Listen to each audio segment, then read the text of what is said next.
3,000 years ago, in the rugged expanse of the Sinai desert, a civilization entered a voluntary mutual contract with its creator. This revelation functioned as a legal proposal offered to a nation that had to actively choose to accept it. Rather than a celestial dictator forcing rules onto terrified subjects, the revelation at Mount Sinai was structured as a voluntary marriage contract, a ketubah. God presented a proposal, and the people had a choice to accept or decline. By answering, "We will do and we will hear," the nation consciously entered into a mutual, transparent legal framework. They were signing a highly specific, legally binding constitution. This transforms the society into a priestly kingdom. By signing on to this objective legal framework, the nation became a formal partner in a constitutional relationship, bound by a specific set of rights and obligations. This legal system requires active, rational consent. The terms are transparent and public, creating a horizontal structure where every citizen is directly bound to the text. To prevent a monopoly on knowledge, Moses ordered the legal code carved into giant boulders for public display. This action moved authority away from an elite class and into the hands of the citizenry. Entering this contract explicitly dismantled the pagan political model of the ancient world. Instead of blindly submitting to mortal kings who claimed divine status, this society anchored itself in objective constitutional liberty, where a shared law ruled supreme. Centuries later, the nation attempted to bypass this objective framework. They approached the prophet Samuel and demanded a king to judge them, voluntarily trading a system of law for the arbitrary whims of a human ruler. After the Roman destruction of Judea, the center of Jewish life shifted to the Babylonian diaspora. There, this legal contract was maintained through massive academic assemblies known as the Kallah, literally translating to the months of the bride. The Kallah followed a strict operational cadence. After 5 months of decentralized, independent study, the population converged for a 30-day public assembly. Tens of thousands of citizens gathered to relentlessly dissect a single legal tractate. This was a peer-reviewed process where every participant was required to verify the law through textual analysis and deductive logic. These gatherings were far from dry theological lectures. They operated as dynamic, horizontal networks of intense intellectual combat, where every participant was expected to challenge arguments and demand logical proofs. In a very real sense, these massive academic sessions were triumphant national reenactments of their cosmic wedding at Sinai. They ensured the exact terms of their covenant survived through rigorous rational study, rather than blind faith. Over the next 2 millennia of grueling exile, a profound and debilitating ideological stupor infected the battered, exhausted population. The harsh reality of endless persecution drove a reliance on supernatural escapism. Within this environment, religious elites began hoarding esoteric texts.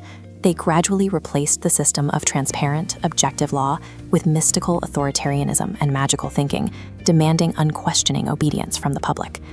By trading objective law for mystical subjectivity, the people lost the vital constitutional framework that guaranteed their physical independence, leaving them entirely intellectually subjugated and utterly defenseless against their enemies.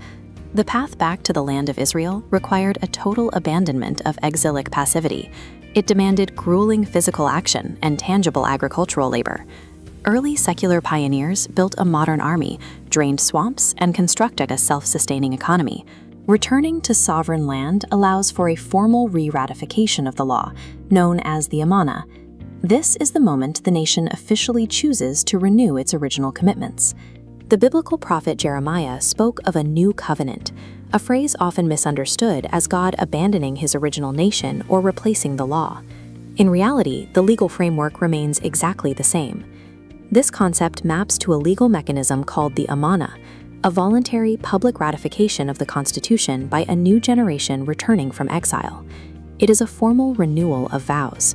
It represents the reality of a restored citizenry, standing freely within their own borders, ready to sign their names to the purified Torah and accept its obligations once again.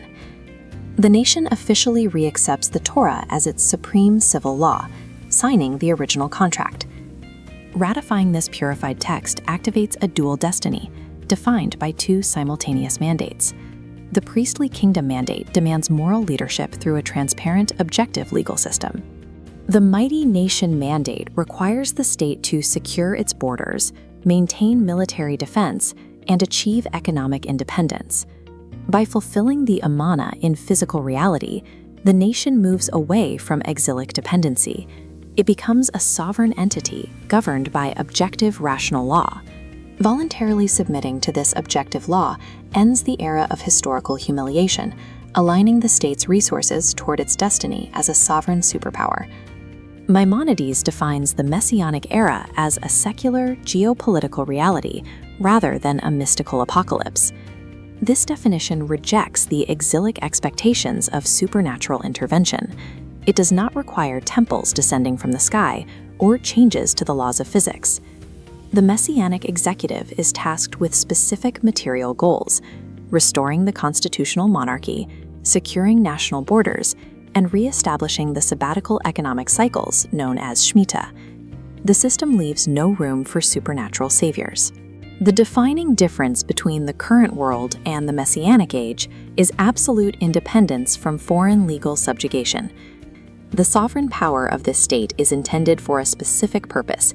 It is not designed for global domination or conquest. The objective is to secure a systemic peace. This renewed covenant provides the blueprint for a sovereign political reality. By securing the national borders, defending against geopolitical enemies, and re-establishing macroeconomic sabbatical resets, the nation achieves absolute independence from foreign subjugation.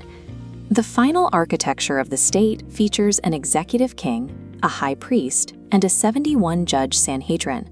All three branches are equally subordinate to the same objective constitutional text.